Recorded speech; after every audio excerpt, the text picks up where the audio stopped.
Have you ever heard the terms chest voice, head voice, falsetto, but you don't know what they really mean? Or maybe you feel that when you're going higher into your range, you start to feel that your voice cracks or that you strain your voice a little. Then if that's you, stay with me because today we're going to cover these three very important topics. We're going to cover why these registers actually are, why distinguishing them matters so much, and how to start telling them apart. If you're new to this channel, welcome. I'm Ximena Cabrera. I am a singer, a songwriter, a vocal coach, and the founder of the Singing Panda, a singing academy where we help you develop your voice mentally, technically, and emotionally. This is part 3 of a series of videos on high notes, a very important topic. In the first video, we talked about common beliefs associated with singing high. In the second video, we talked about voice types. So if you are interested in watching them, I'm going to leave a link below. And today we're going to zoom into a very important topic as well, vocal registers. Most singing learners usually come asking this question, this very common question. Why does my voice crack when I'm going higher? Or why do I feel like I strain my voice when I'm singing higher? And the usual answer to this question is because you forgot to switch gears. Your vocal range is the entire span of notes you can sing from lowest to highest. Within that range, there are different registers which you can think of as gears. Let's have a look at them. Vocal registers for women are chest voice and head voice, and for men, chest voice and falsetto. Each of these registers has a natural limit. For women, chest voice is typically about 1 octave long. For men, chest voice can extend closer to 2 octaves. Mostly in contemporary music, in pop songs, for example, you're having to sing a span of maybe 1.5 octaves, or maybe a little bit more, but that's more or less the usual span of notes that you're having to sing in those songs.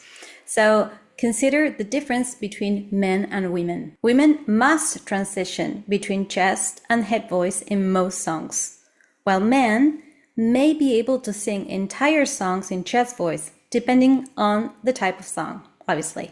So it's very important that you understand where exactly you're singing. If you're singing in your head voice or if you're singing in your chest voice, it's very rare for us to find a song for female singers, especially where you're not having to transition between registers because of how short the chest voice is in our case. So it's very important that you understand that you slowly start to identify these two different registers and how they feel in your voices, because if not, the end result is going to be vocal fatigue.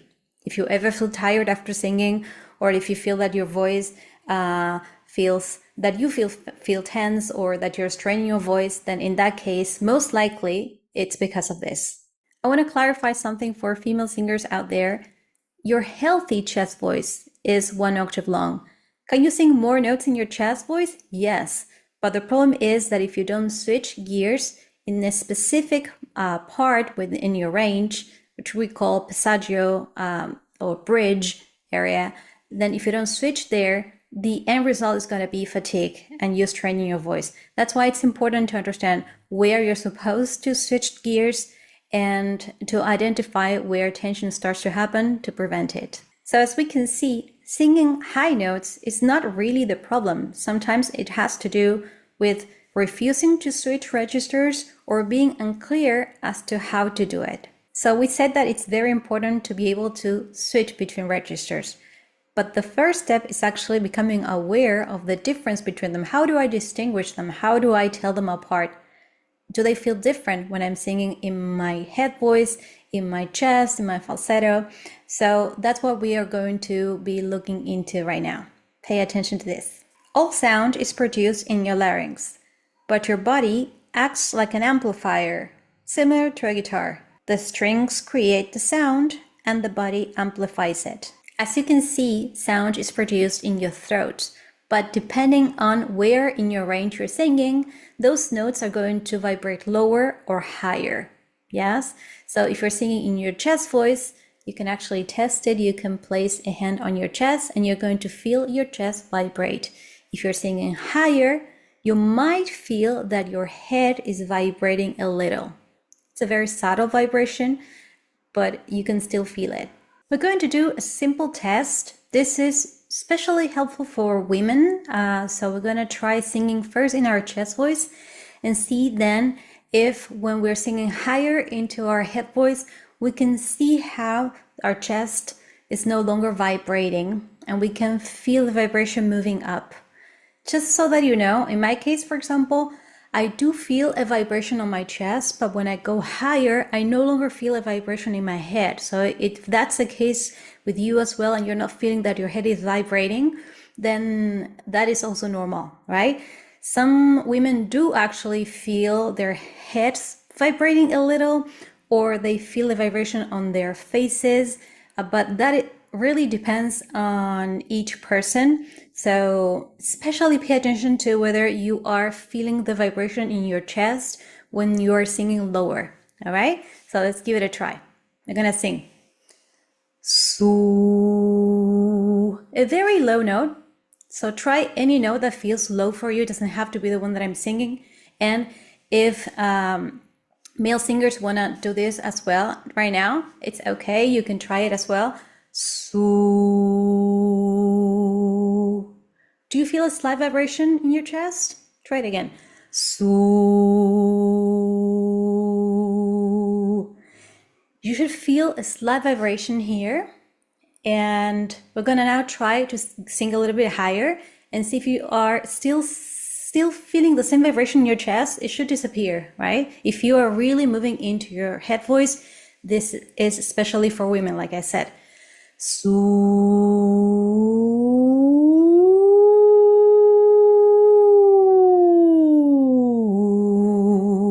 Gonna try it again. Yes. Su.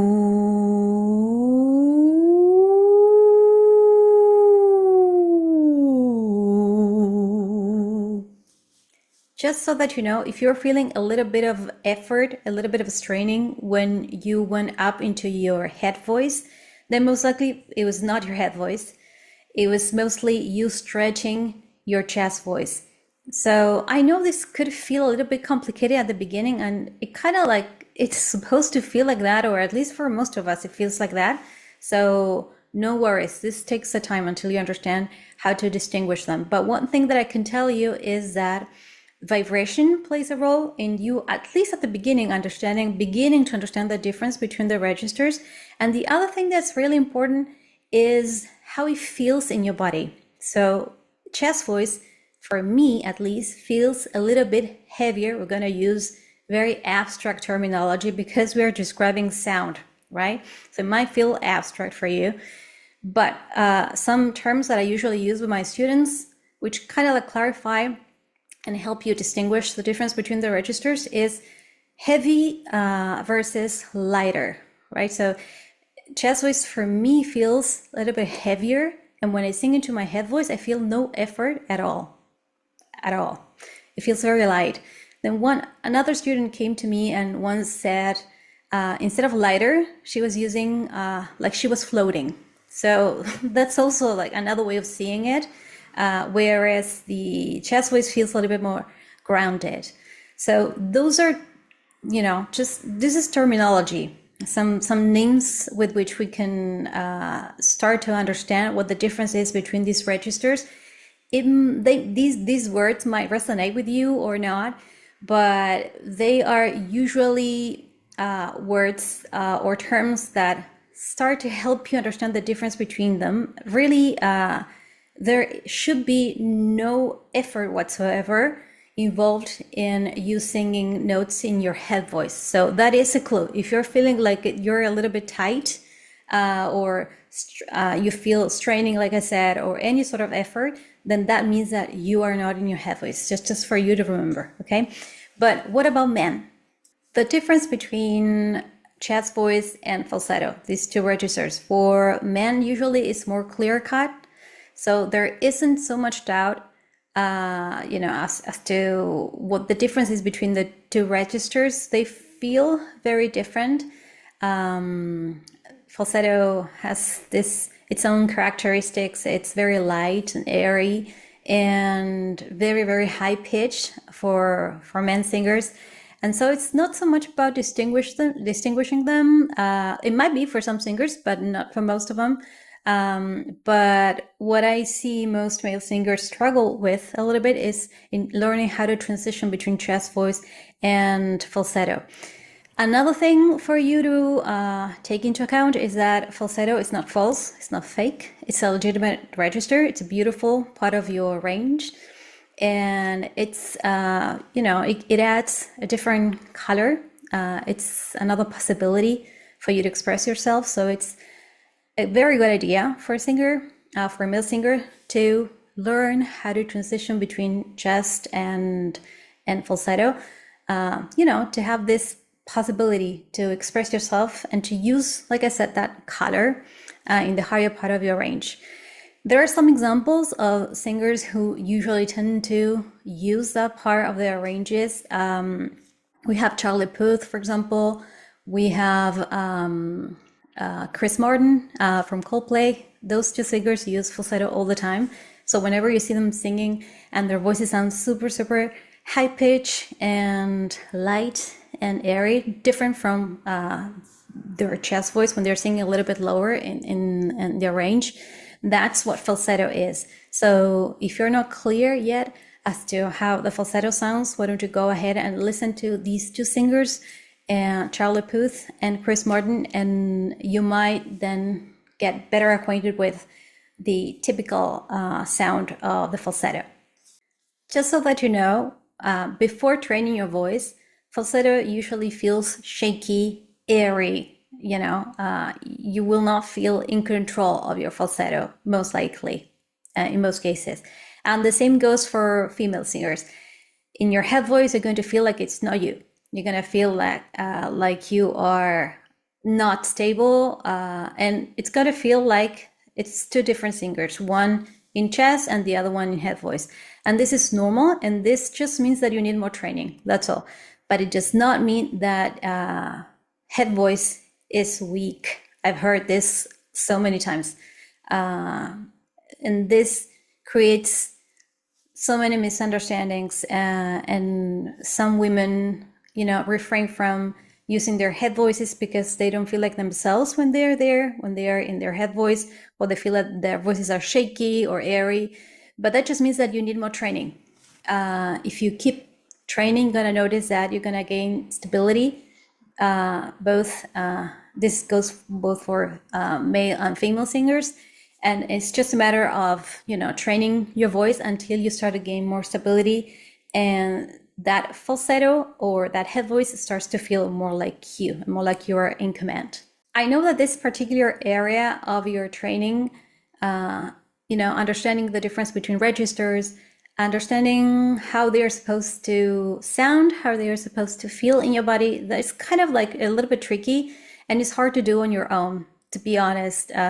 Of course, you can do it on your own. You can go ahead and try, but it's a lot easier if you do it with a teacher, because the teacher has a trained ear and can tell you exactly where you are singing, so that you start to link a certain way of sounding, a certain feeling in your body with these concepts of head and chest, so that you, in time, become 100% aware of where exactly you are singing. If you're singing in your chest or if you're singing in your head voice, that's going to give you more command over your voice. So if you have the possibility to hire a teacher, go ahead and do so. I do offer one-on-one lessons, and I'm going to leave a link below so that if you want, you can give it a try. There's an application form for you to complete. It's obviously entirely up to you, but I have noticed in my own life, in my own training, I've noticed what a difference it makes. When I began training, actually before training, I had no idea that there was such a thing as a head voice or a chest voice, for the matter, that you sang. And it felt to me like it was just one, range. And what I was doing is I was not using my head voice. That was what I was doing. So I felt a lot of vocal fatigue after singing. I felt uncomfortable. But then in time, with a vocal coach, I started to understand the difference between registers. So I did this whole process that I was describing before. I did it, and I did it with a vocal coach. And so that made the process a lot faster, more efficient, and a lot more fun. also. So obviously that's entirely up to you, but just leave it to you, just for you to think about it. So back to you. Can you clearly tell the difference between registers? If yes, how do they feel in your body? And if you cannot, then that's completely normal. In the next video, we're going to go even deeper and we're going to learn what other areas of singing technique are involved in you being able to sing high notes with a lot of ease. So stay tuned.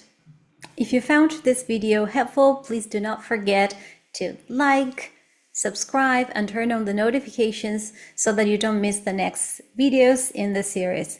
I know that this area of singing technique can feel a little bit confusing at first, a little bit daunting, but know that there is really no magic. There's just practice, consistency, and trusting the process. Yes, so I hope to see you in the next video.